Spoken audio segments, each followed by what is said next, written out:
Hello students, कैसे हैं आप सब। आई होप आप सब अच्छे होंगे। आईसीटी वर्चुअल क्लासरूम में आप सबका स्वागत है। मैं विकास, बच्चों क्लास 10th का मैथ्स करेंगे। आज हम चैप्टर है आपका सरफेस एरियाज एंड वॉल्यूम्स। इस चैप्टर को हमें कंटिन्यू करना है। तो बच्चों, पिछले सेशन में जो हम कर रहे थे क्वेश्चन, वहीं से कंटिन्यू करना है आज। यहाँ पे ये आपके सामने एक क्वेश्चन है और ये होमवर्क के लिए दिया गया था। उम्मीद करता हूँ आप इसको जरूर पूरा किया होगा आपने। फिर भी एक बार यहाँ पे डिस्कस करेंगे और इसको हम सॉल्व करके देखेंगे। ठीक है, तो क्वेश्चन समझिए। दोबारा से मैं एक्सप्लेन कर रहा हूँ। A spherical glass vessel has a cylindrical neck of 8 centimetre long. तो एक स्फेरिकल ग्लास वेसल है, ये रहा नीचे से जो स्फीयर दिख रहा है, और इसकी जो नेक है वो बेलन के आकार की है, सिलेंडर के आकार की है, और इसकी लंबाई कितनी है 8 सेंटीमीटर, और चौड़ाई है यानी डायामीटर जो है वो 2 सेंटीमीटर है, व्यास 2 सेंटीमीटर है। ठीक है, डायामीटर ऑफ स्फेरिकल पार्ट। अब आते हैं स्फेरिकल पार्ट पे।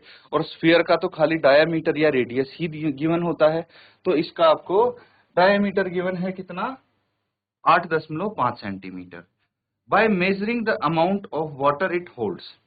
अब इस पूरे वेसल में, पूरे बर्तन में कितना पानी आ जाएगा, ये मेजर किया गया। और एक बच्चे ने बताया कि भाई 345 क्यूबिक सेंटीमीटर पानी इसमें आएगा। तो आपको ये चेक करके बताना है कि जो इस बच्चे ने ये वॉल्यूम बताई है इसकी, क्या ये सही है या फिर कुछ कम ज्यादा है। तो आप इसको करेक्ट करेंगे। ठीक है, ये है आपका क्वेश्चन। तो इसकी बेसिकली आपको वॉल्यूम यानी आयतन आपको निकालनी थी इस बर्तन की। तो जिसका भी आंसर आ गया जल्दी से अपना आंसर शेयर करें, अदरवाइज बाकी बच्चे इसको सॉल्व करेंगे। ठीक है, और यहाँ पे हम साथ में इसको हल करेंगे। आप नोट डाउन भी कर सकते हैं, क्रॉस चेक भी कर सकते हैं। ठीक है बच्चों, अब इसको सॉल्व करने के लिए क्या करना है हमें, देखिए जो गिवन है सबसे पहले वो लिख लेंगे। तो सबसे पहले आप मान लीजिए सिलेंड्रिकल पार्ट को देख रहे हैं। ठीक है, तो सिलेंड्रिकल पार्ट में हाइट गिवन है, height of the cylindrical part, height of the cylindrical part, इसको h से डिनोट करेंगे। कितनी हो जाएगी इसकी हाइट सिलेंड्रिकल पार्ट की, तो ये है बच्चों आपको 8 सेंटीमीटर गिवन है। कितनी, 8 सेंटीमीटर दी हुई है, लिख लेंगे। उसके बाद रेडियस बताइए मुझे कितना है इसका, radius of the cylindrical part. जो डायामीटर है उसका आधा हो जाएगा, डायामीटर 2 है, 2/2 यानी 1 सेंटीमीटर। और इसको जस्ट अ मिनट हम R1 से रिप्रेजेंट कर देते हैं। ठीक है, तो ये 2/2 यानी 1 सेंटीमीटर। अब इसी तरह से अगर हम स्फेरिकल पार्ट की बात करें तो radius of the spherical part, sphere का रेडियस, इसको R2 मान लेते हैं। और R2 क्या हो जाएगा, 8.5/2 सेंटीमीटर। ठीक है, ये R2 हो गया दूसरा रेडियस। अब आपको क्या गिवन है, जो बच्चे ने वॉल्यूम निकाल लिया है ना, चलिए इसको लास्ट में यूज करेंगे, या फिर यहीं पे लिख लेते हैं वॉल्यूम, वॉल्यूम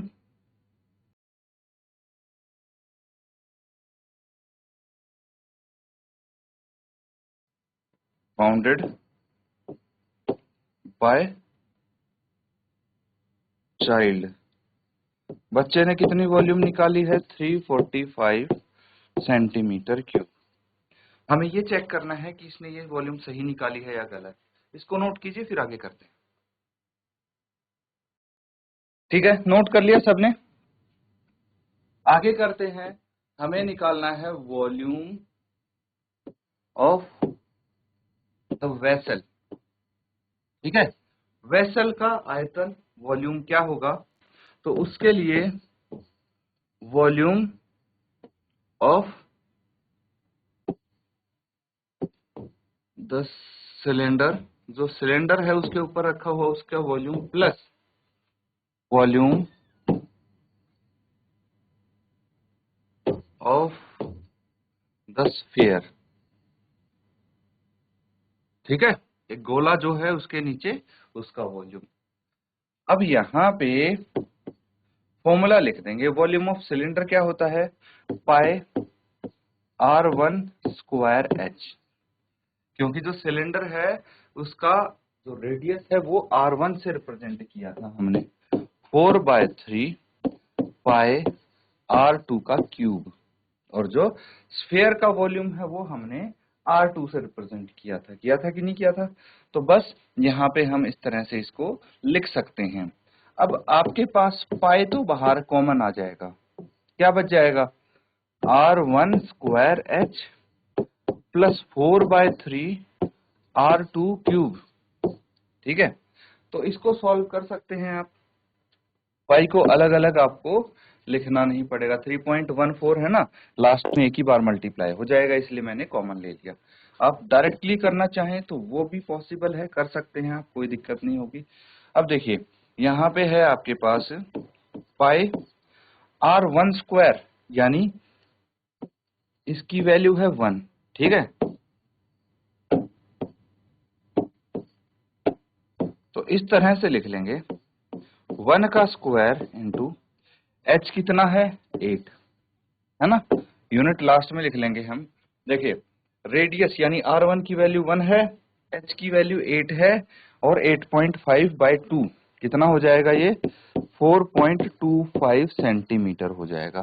तो डायरेक्ट हम यही लिखेंगे, प्लस 4/3 इंटू 4.25 का क्यूब। ठीक है, ये चीज समझ में आ रही है बच्चों।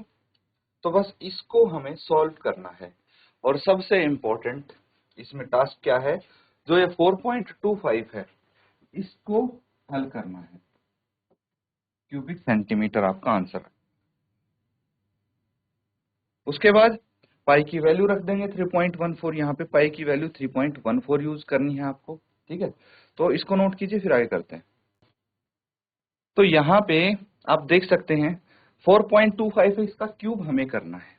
ठीक है, तो इसका कैलकुलेशन देखिए, सिंपली हम क्या करेंगे, 425 जो है इसका क्यूब करना है ना,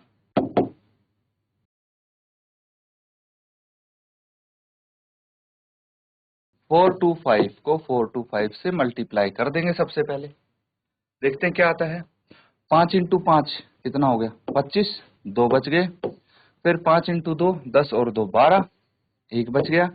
5 इंटू 4 5 चौके 20, 20 और 1 21, ये आ जाएगा। ठीक है, उसके बाद 2 से मल्टीप्लाई करेंगे इसको, कितना आ जाएगा, 5 इंटू 2 10, 1 बच गया। ठीक है, फिर 2 इंटू 2 4 और 1 5, और 4 इंटू 2 8, 850 आ गया, 425 का डबल। अब हमें 4 से और इसको मल्टीप्लाई करना पड़ेगा, 5 चौक 20, 2 बच गए। फिर 4 इंटू 2 8 और 2 10, 1 बच गया। और 4 इंटू 4 16 और 1 17 यहाँ पे आ जाएगा। इसको ऐड कर देंगे, 5 2 5 और 1 6, 8 और 2 10, 1 बच गया। तो ये आ जाएगा 180625। ठीक है, अब ये तो स्क्वायर हुआ ना, 425 इंटू 425, 425 इंटू 425 इंटू 425 क्यूब, मतलब तो 3 बार मल्टीप्लाई करना पड़ेगा। अब देखिए अगर डेसिमल यहाँ पे है, ध्यान से देखिए 4.25 है ना, तो 2 डिजिट इसकी 2 डिजिट इसकी, 4 डिजिट छोड़ के हमें डेसिमल लगाना पड़ेगा। अब इसको एक बार फिर से कर देते हैं, 180625, इसको करना है मल्टीप्लाई 425 से, और डेसिमल को हम बाद में देखते हैं, पहले इसको मल्टीप्लाई कर लीजिए। 5 इंटू 5 25, 2 बच गए। 5 इंटू 2 10 और 2 12, 1 बच गया। 5 इंटू 6 6 5 30, 30 और 1 31, 3 बच गए। तो 0 है तो ये 3 एज इट इज आ जाएगा, 5 0 0 होता है, 5 अट्ठे 40, ठीक है, 40 के 0, 4 बच गए, 5 इंटू 1 5 और 4 9, ये आ जाएगा, ठीक है। अब आगे इसको करेंगे इस तरह, 2 से मल्टीप्लाई, कितना आ जाएगा 2 से मल्टीप्लाई करने पे, 2 इंटू 5 10, 1 बच गया, 2 इंटू 2 4 और 1 5, कोई हासिल नहीं, 2 इंटू 6 12 का 2, 1 बच गया फिर से, और ये 1 एज इट इज, फिर 8 इंटू 2 10, 8 इंटू 2 16, फिर 1 बच गया, ठीक है, और 2 इंटू 1 2 और 1 3, अगेन इसको हम मल्टीप्लाई करेंगे, देखते हैं क्या आता है, 4 इंटू 5 4 5 20, ठीक है, 20 का 0 2 यहाँ पे बच गया, 4 इंटू 2 8 और 2 10, 1 बच गया, 4 इंटू 6 6 चौक 24 यहाँ पे आ जाएगा, ठीक है, फिर 8 चौक 32 का 2 और 3 बच गया, 4 इंटू 1 4 और 3 7, चलिए इसको अब देखते हैं कितना आएगा, 5 2 5 और 1 6, 3 2 5, 4 और 1 5, 9 और 9 और 6 15 और 2 17, 3 2 5 और 1 6, अब डेसिमल देख लीजिए, 2 2 4 2 6 डिजिट छोड़ के, 2 2 4 2 6 डिजिट छोड़ के यहाँ पे डेसिमल लगाएंगे, देखिए इसको, तो बच्चों यहाँ पे आपका देखिए ये 4 की जगह 5 आ जाएगा, कैसे आएगा फिर से देख लेते हैं, 4 इंटू 5 4 5 20, 2 बच गए, ठीक है, 4 इंटू 2 8 और 2 10, यहाँ पे 1 हासिल बची थी, ठीक है, तो 4 इंटू 6 चौक 24 और 1 25 यहाँ पे आएगा, कितना आएगा 25 आएगा, इसीलिए, और उसके बाद तो ये एज इट इज है, ठीक है, 25 का 25 हमने लिख दिया, 4 इंटू 8 चौक 32 का 2 3 बच गया, 4 इंटू 1 4 और 3 7, इसको अब ऐड करेंगे, कितना आ जाएगा, ये आ जाएगा बच्चों, फिर से देख लेते हैं एक बार,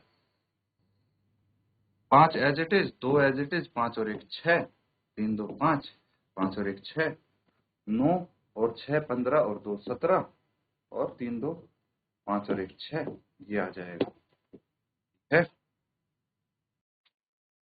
ठीक है।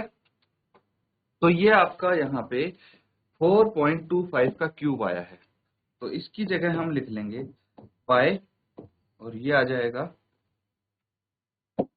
अब नॉर्मल ब्रैकेट की ही जरूरत पड़ेगी, यहाँ पे सीधा 8 आएगा, है ना, क्योंकि किसी को भी 1 से मल्टीप्लाई करो, देखिए 1 का स्क्वायर 1 ही होता है, 8 को 1 से मल्टीप्लाई करेंगे 8 ही आएगा, प्लस 4/3 इंटू इसका क्यूब देखिए क्या है, 76.765625, तो हम इसको इतना लंबा ना लिख के सिर्फ 2 डिजिट तक राउंड ऑफ कर देंगे, राउंड ऑफ करना आता है, देखिए 6 के बाद क्या है 5 है ना, तो 5 है तो ये 6 की जगह हम 7 कर देंगे, तो 76.77 आपका यहाँ पे आंसर आ जाएगा, 76.77, इतना ही हम यहाँ पे लिख देंगे, इससे बात बन जाएगी, तो देखिए ये आया है। अब हम इसको 4 से मल्टीप्लाई करेंगे, 3 से डिवाइड करेंगे और फिर लिखेंगे इसको, है ना, फिर 8 में ऐड कर देंगे, इस तरह से आपको इसका आंसर मिलेगा। तो बच्चों यहाँ पे देखिए आपका कैलकुलेशन पार्ट ही बड़ा है, बाकी इसमें बहुत इजीली आप कर सकते हैं। अब देखिए हम निकाल रहे थे volume, volume of the vessel, ठीक है, एक बार दोबारा से वही लिख लेते हैं हम, पाई इंटू 8 प्लस 4/3 इंटू 76.77, ठीक है, वापस से मैंने यही लिख लिया है ताकि हमें थोड़ी ही आसानी रहे इसको सॉल्व करने में, सेंटीमीटर क्यूब आएगा।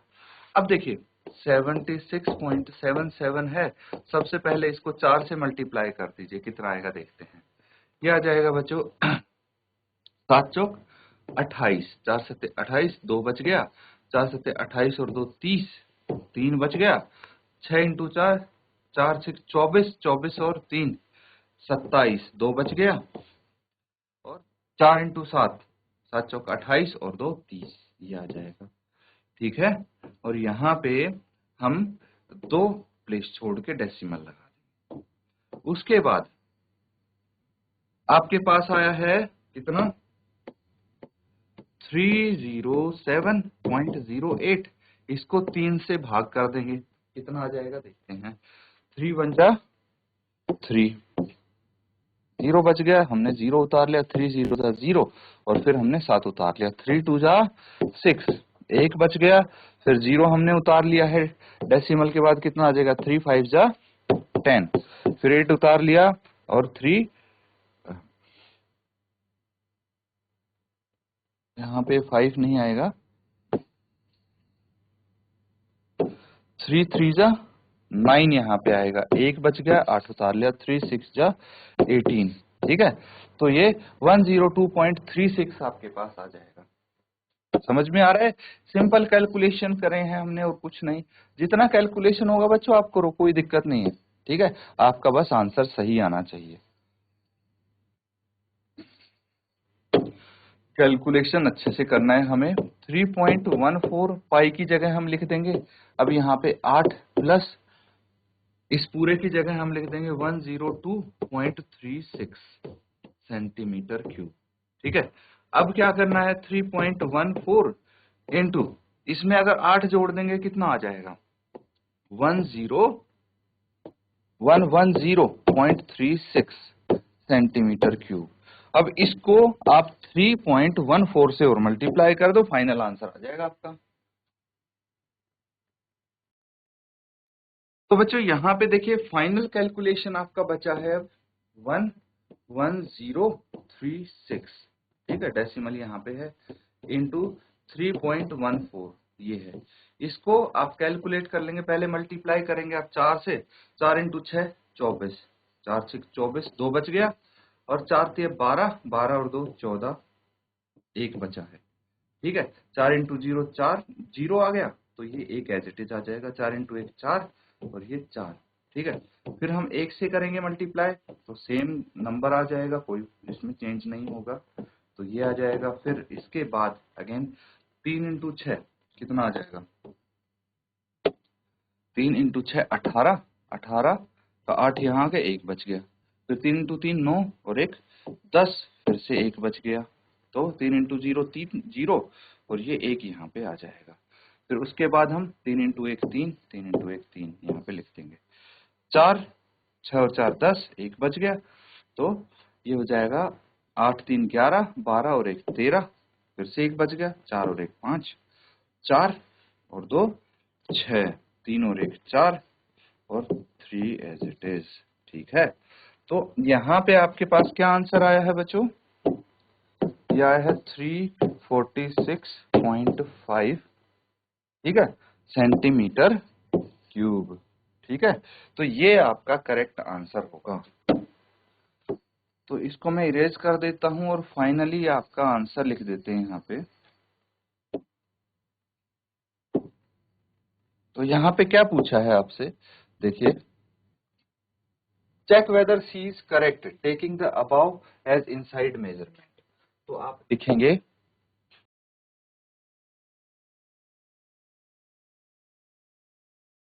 वॉल्यूम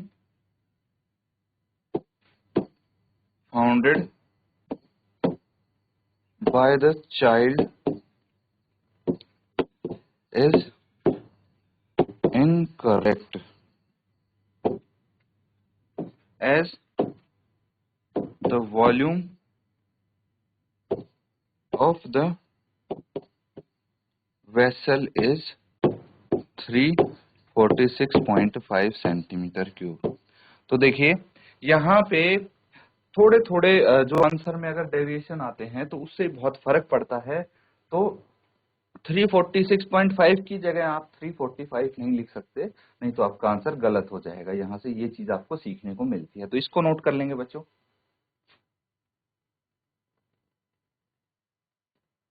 बच्चों जो हमने आज यहाँ पे क्वेश्चन किया है उसको आप रिवाइज जरूर करें। इसी के साथ आज का सेशन यहाँ पे आपका एंड होता है। Thank you and have a nice day.